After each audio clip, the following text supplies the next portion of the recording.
our second lecture on the resources for New Testament manuscripts, we will look at the Center for the Study of New Testament Manuscripts, or CSNTM. Now, just to make this easier to remember, CSNTM you can remember in this way. CS, if you know who C.S. Lewis is, you got the first two initials down. And if you've ever watched the movie Wizard of Oz, you've got the last three. Because remember what Dorothy calls for is NTM, NTM. So CSNTM, and there you have it. So, very silly, but you'll probably never forget it now. The goal of the Center for the Study of New Testament Manuscripts is to digitally preserve ancient Christian documents and to recover the wording of the original New Testament as much as is possible. So let me give you a little background on it. It's a non-profit institute with 501c3 status that I founded in 2002. It's dedicated to digitally photographing all handwritten manuscripts of the New Testament, starting with the Greek manuscripts, but other ancient languages as well. And to use these manuscripts to get back to the original wording of the New Testament as much as is humanly possible. How many manuscripts are we talking about? As of September 2012, 5,824 officially counted Greek New Testament manuscripts, and counted by INTF in Münster, Germany. They're the ones who catalog all these. And yet, not all the manuscripts that have been discovered are registered yet. Münster is still catching up with CSNTM in terms of registering some of these manuscripts. For a while, they got so far behind, they said, we will try to catalog 2 of your manuscripts every month. And they can't just say, well, here's a Gregory Allen number, because one of the things they're looking at is most of these manuscripts are not complete documents. It might be almost complete, but it might be missing a quire or several leaves or even half the Gospels or something. And they want to see if it's part of another manuscript that's already known. And that's why that fingerprint on these manuscripts is very important. One of the manuscripts we photographed, just a couple lectionary leaves, were discovered to be part of a lectionary at Duke University. These were owned by private individuals. We photographed them, we recorded the data, told the dimensions and how many lines per column, how many columns per page, etc., the date, and somebody discovered, oh, Duke University has most of the rest of this manuscript. So that's why it takes time, because they don't want to give a different Gregory Allen number for manuscript if it's part of a different manuscript, which has happened a little bit too often, so they're very careful about this. Well, here's what CSNTM has done so far. We've photographed well over 400 New Testament manuscripts, and that's more than 200,000 pages photographed, one page at a time. And we're collaborating with INTF and many other institutes. What's significant is that CSNTM is taking these digital images that are now becoming used by the published Greek New Testaments, the Nestle Aland and the United Bible Society's Greek New Testaments, which becomes the basis for modern translations of the New Testament, which affects the faith and practice of Christians throughout the world. So in one sense, you could say CSNTM is beginning to stand at the head of the stream of all future Bible translations. And in terms of the materials that we read to know who Jesus is and was, CSNTM is providing those materials in an initial way that is extremely important for scholars to understand. In large part because the microfilms that we've had to depend on, as much as 1/4 of the microfilms are illegible, or so poorly legible they might as well be illegible. Well, in the beginning there was microfilm, and it was not good. Here's an illustration of what I'm talking about. This is that manuscript that I told you about, this American scholar who came to Münster in 1989, showed it to them. The same day they said, let's go microfilm this. A couple hours later, they bring it back out. So I'm showing you the image of the microfilm in reverse image, which is easier to read in its positive image. And you can see a finger and a thumb in the margin that it's fairly blurry. But, I can read Greek manuscripts pretty well. I can't read this thing very well. The only way I could read this is if I knew where I was in the text already and then I can say, oh, here's a bump, I think it's a delta. Here's a drop, I think it may be a mu or something like that. So it's not easy to read this kind of stuff. This is what scholars have had to use. This was one of the latest microfilms that Münster took with 1930s, 1940s vintage microfilm cameras. I'm not faulting them. They've done this on a shoestring budget, but we can do a lot better now, and so CSNTM is starting to provide the images. When they don't do their own photographs, they rely on photographs by others, microfilms of others. This is a very important manuscript of Paul's letters, and you can almost not read it. In fact, when they converted this microfilm to digital and showed it to us, they said, by the way, have you been to this place? And if you have you photographed the manuscripts? I said, yeah, we have. And they showed me this stuff, and they said, we can read this so much better now digitally than we could in microfilm. And so that's improved. This is high quality for them. This is terrible. That's what scholars have had to be used to. Then came digital photography, and it was very good. Let me compare the same pages. This is Romans chapter 1 in this Codex 1175. It's exactly the same page. Now let me give you a close-up so you can see a little bit of the difference. And the other thing you can tell is with our images, you can blow them up to 5 feet by 8 feet without any pixelation. That's huge. Our objective has been to make the digital images easier to read than the actual manuscript itself, which has been the case, I believe, every time. And that's massive. So you get a little bit of a sense of this when you look at the what I'm showing you here, but you really can sense it when you can blow that image up itself. Here's a manuscript that we discovered in Romania. The library itself knew what it had, but nobody else did. That we actually had a friend who was a professor in Romania. He went around the country for 2 years finding where all the Greek New Testament manuscripts were. And that's how we find a lot of these things, because the Kurzgefasste list only listed a few of these. And so this fellow went around and found where these manuscripts are. And here's a manuscript in Iași, Romania, Romania was a communist country from 1945 to about 1990. And it was a manuscript that was just tucked away. It's exactly 800 pages long. And we came in, we gave ourselves 1 day to shoot it, and we got it accomplished. It was amazing. Very easy manuscript to shoot. In beautiful condition, 1,000 years old. This is Matthew chapter 18. Look at the vibrant colors. It's incredible. What's interesting here is that these manuscripts with these, all the artwork in them and the beautiful coloring, if they've been in Western Europe or in America, they've often been examined so much they've worn out. Sometimes, and in fact very frequently, there's icons. It's a painting of typically the evangelists, Matthew, Mark, Luke, or John, in some of the later manuscripts, like 7th century on. And what happens is those icons become very valuable. So somebody may come in and take an X-Acto knife and just, nobody's looking, he slices the page off and he takes this $50,000 icon with him, and he does that 20 times, he's a millionaire, you know. Other times, I suspect that those icons were taken out of the manuscripts because of the iconoclast controversy in the 8th and 9th century. And it may have been that later somebody says, oh, here's an icon, let's rip it out. We want to destroy that because that's worshiping an idol. So I'm not sure, but the fact is that especially in the 20th century, when these manuscripts became of kind of a fever pitch, people were really fascinated by them and interested in them. That's when the icons especially were taken out. The manuscripts that were kept in communist countries were stuck in some archive room down in the basement, and God used communism to preserve the scriptures. I just think it's one of those great ironies of history. So this is one of those that he has preserved. Here's another one, moving from the sublime to the ridiculous. This is 10th or 11th century manuscript of Acts, and this is Acts chapter 10, I believe.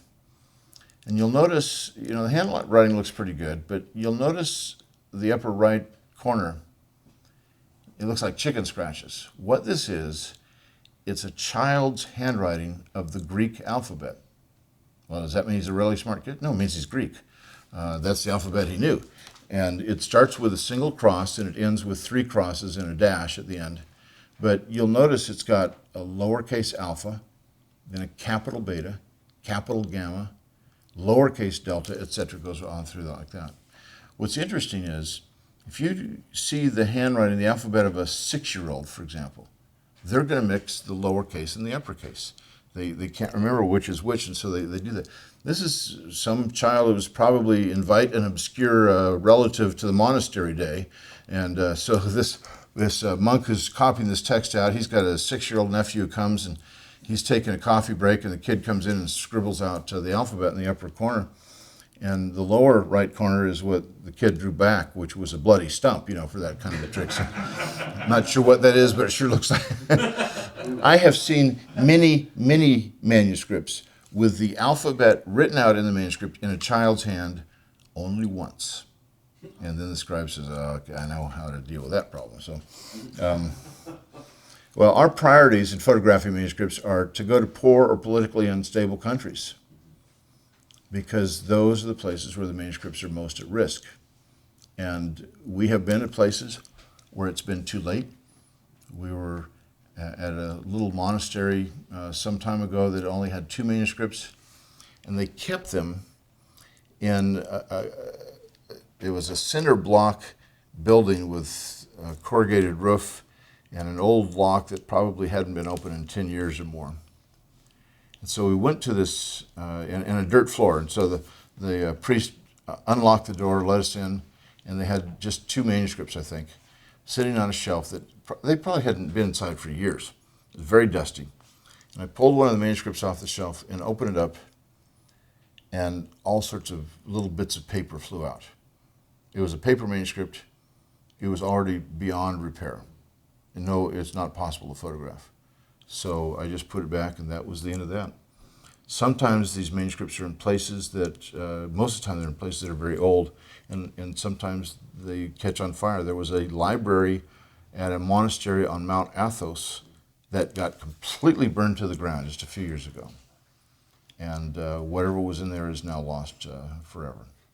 So we try to get to these places. They may be poor, they may be politically unstable, they may have old buildings, they may be fine places, but if the manuscripts are at risk in some sense, we want to make sure to digitally preserve them if at all possible while we still have the time.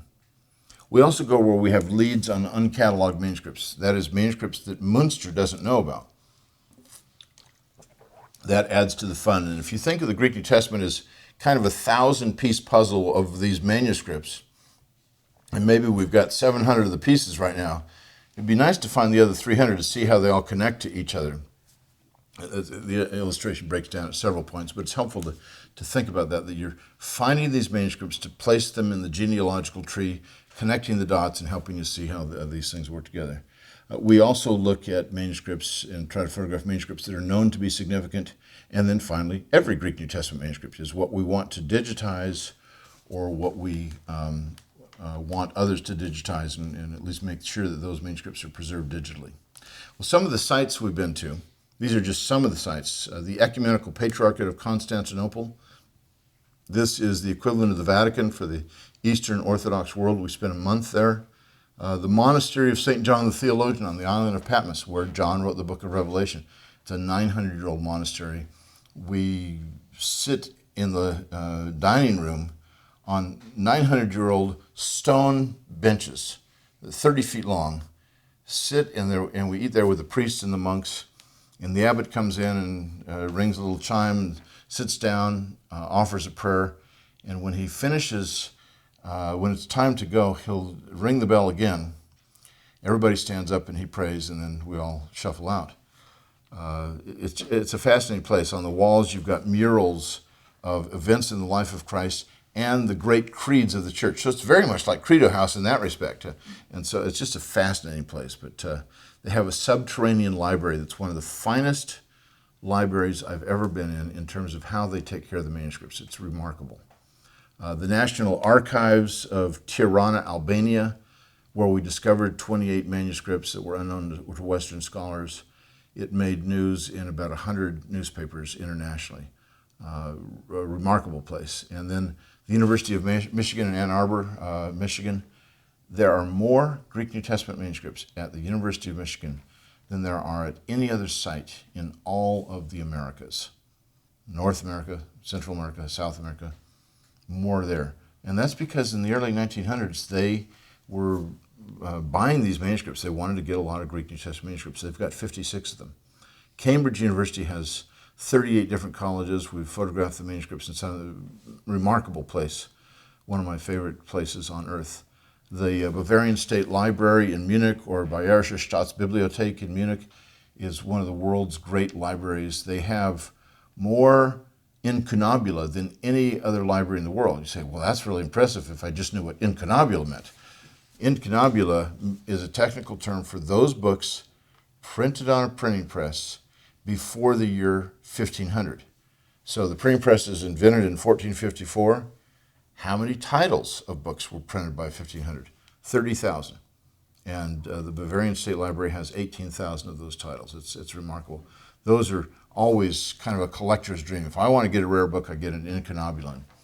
The Museum of Literature in Iași, Romania, I just showed you the picture of that beautiful lectionary that we shot in Iași. The Biblioteca Medicia Laurențiana, it's the only library in the world that Michelangelo designed. And that was incredible to photograph manuscripts in Florence. So some of these places are terrific. Some of these places are out of the way. Some of these places, especially the former communist countries, they shut down the electricity in the middle of the day. The whole country does, kind of a roving, government-mandated brownout, if you will, for 3 or 4 hours, no electricity. And it might be 100 degrees outside. By 10 o'clock in the morning, finally the air conditioning is kicking on enough so you're not perspiring too much. And we always kind of pray for dehydration so that we don't sweat on the manuscripts, you know. And so one of these sites, the air conditioning finally was cooling us off. By about 11 in the morning, everything shut down. We always bring plenty of batteries for the computers and for the cameras so we can continue to work. We often can't rely on the local electricity. It's not always real stable. And so we continue to work basically in some darkness, and you can't open the windows. They're nailed shut. So it gets well over 100 degrees in there while we're shooting for the next 3 or 4 hours before we get electricity again. So that's every day. That's just part of the job at some of these sites. These are just a few of the places we've been, and it's really been fascinating. I'll tell you about some of these stories. Here's Albania, and this is a manuscript that is called a Purple Codex. This is of the Gospels. It's a 6th century manuscript. There's only 7 purple codices in the world. And all of these are parchment manuscripts dyed in purple ink. And then they are all Gospels manuscripts. They're called a royal manuscript because of the purple. And what will happen is the scribe will write out the letters in silver ink for the gospel text, but will reserve either the words of Jesus or something else for gold letters. And in this particular manuscript, gold ink is used for 4 words: Jesus, Christ, Lord, and God. Those are the 4 original nomina sacra, or sacred names. And what does that tell you about what the scribes thought of Jesus? Jesus is Christ, who is Lord, who is God. I mean, those are the 4. It's remarkable, just even the color of ink that they use and how they could use silver and gold on these manuscripts. There's no such thing as liquid silver or liquid gold that you can put on a parchment that's going to probably burn right through it if it's liquid. So they had to come up with a method to do that. It's fascinating. I won't spend any time on this. But this was a manuscript in the mountains of Berat at a monastery there in Albania. And during World War II, Hitler sent Nazi soldiers to confiscate this manuscript. They lined the old man and the monks of the village up and said, "Tell us where this is or we will shoot you right now." And one by one, each of these fellows said, "I don't know." Came to the last guy and says, "I don't know." Long pause. And then the soldiers packed up and left. They actually believed them. Great B miracle. And so A couple of days later, the abbot of the monastery came back from where he was visiting out of town, and there was a long line outside of his office with these monks and old men confessing their sins for having lied to the Nazis about not knowing where this manuscript was. It was hidden under one of the stones behind the sacristy, and so it was kind of in a damp area, and that's why it's not in great condition around the edges. But it ended up in the National Archives in Tirana, and when they got it there, it was put on display. And here it is. This is Greek. These people are Albanians. They don't speak Greek. Some of the monks do. But there was a line about a half mile outside of the museum for people to come and look at this for just a few seconds. It is their #1 national treasure. Another country offered them quite a price to buy this, and they said, no, Albania is not a wealthy country, but this is a very important manuscript to them. But here's the thing that's fascinating to me. These monks and old men, who may or may not have been able to read this text, the old men certainly could not, were willing to give up their lives for the scripture in a language that they didn't know. That's remarkable. In a day and age when we have plenty of printed text, but this is one of those unique handwritten manuscripts of the Word of God, and it's absolutely fascinating. So that's Albania. Florence, the Biblioteca Medici. I'm going to go through and tell you all the libraries we've been in. I'll show you all 200,000 pictures, so just kind of buckle up and we'll have some fun. This was our first expedition to Italy to photograph manuscripts, and it was due to our partnership with the Institute in Germany. They opened the doors and we went through them and had to pay for the whole trip. But this is the world-famous Medici library. The Medici family was the single most influential group of people behind the Renaissance. And so they sponsored this library. Michelangelo designed it.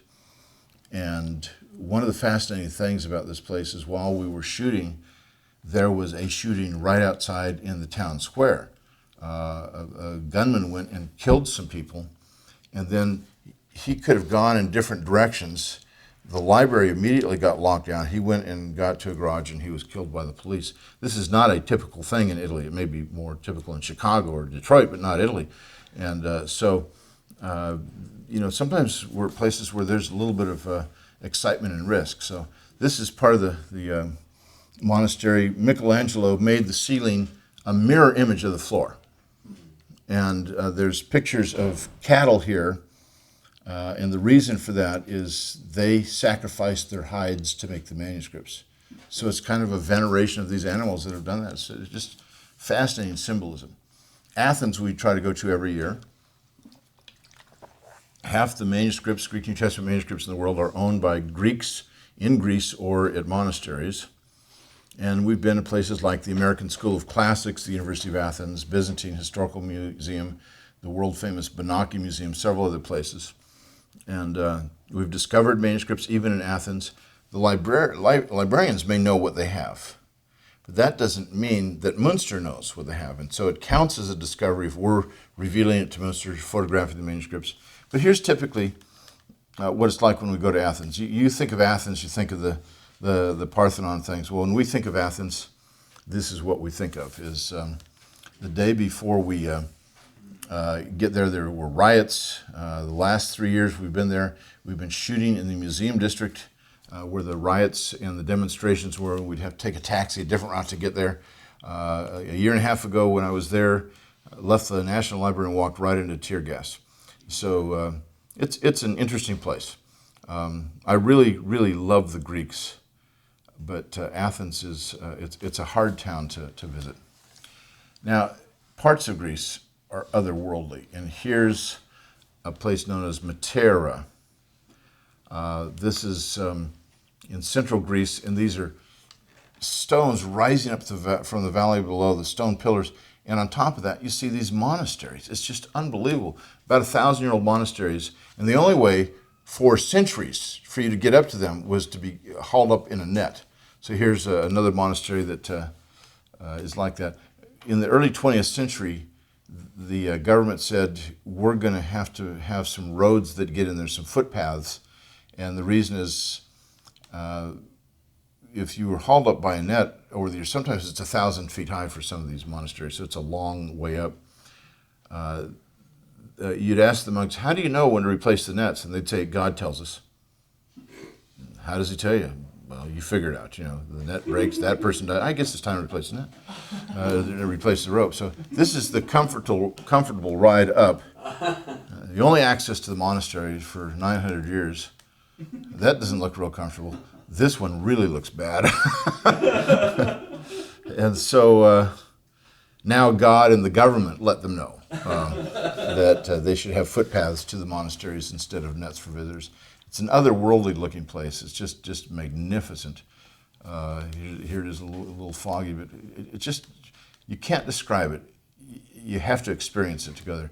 But these monks who wanted to get away, have an ascetic life where they pleased the Lord, spent 7 hours of prayer every day, now all of a sudden we have this little town of Columbaca below, and it's really from the sublime to the carnivorous, where you've got this town that has kind of grown up in a Disneyland atmosphere of come see the monks who live in isolation. Well, not anymore, they don't. So, but that's Matera. They have several manuscripts there, very important ones as well.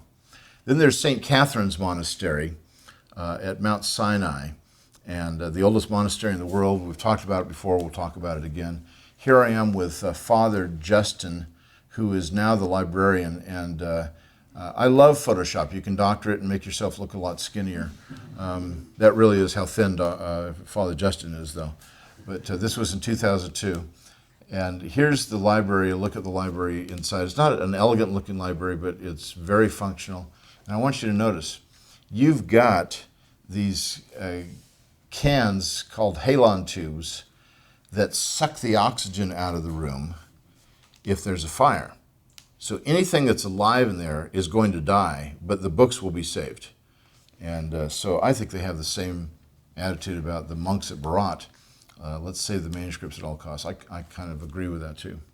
Now, some manuscripts that we've discovered actually over 20,000 pages of manuscripts, more than 75 Greek New Testament manuscripts so far, which is more than all the institutes and individuals in the world in the same period of time have discovered. From the 7th to the 18th century, here's one of these Codex 0322. I've shown this before. This is the palimpsest of Mark III and Mark VI, and it's dated from about the 7th to 9th century. These are icons of the four evangelists, Matthew, Mark, Luke, and John, going from the top to the right, then the bottom left to the right. And John especially always looks the same. He's an old man, oblong face, with a little tuft of hair right up here where he's balding otherwise. And he's John the theologian, John the divine, sometimes he's called.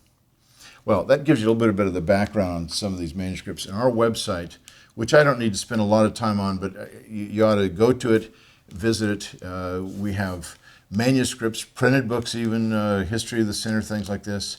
And if you go to the manuscripts page, you can see all the manuscripts that we have photographs of.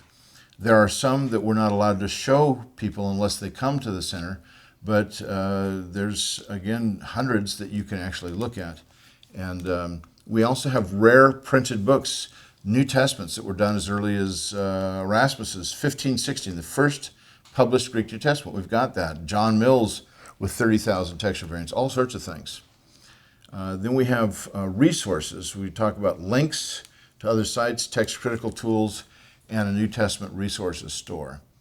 These are helpful things. And the links, we are working on making these significantly better, but here you go to INTF. You say, I forgot that address to INTF. Go to CSNTM and you can figure out how to get there. The TC online journal, the Skoyan collection, other places. And then you can learn about the center as well. And one of the things that's fascinating to go through is just the showroom. We talk about how we've improved our protocols. Endorsements are significant. We have gotten endorsements from some of the world's leading New Testament scholars in various countries, including Martin Hengel, J.K. Elliott at Leeds University, Graham Stanton at Cambridge University, Larry Hurtado at Edinburgh, really world-renowned scholars. And read about our past expeditions. We've only told a little bit about that. Let me conclude with this about CSNTM. This is a one-line summary of the whole thing. The images that we have on the site are free for all and free for all time. Thank you.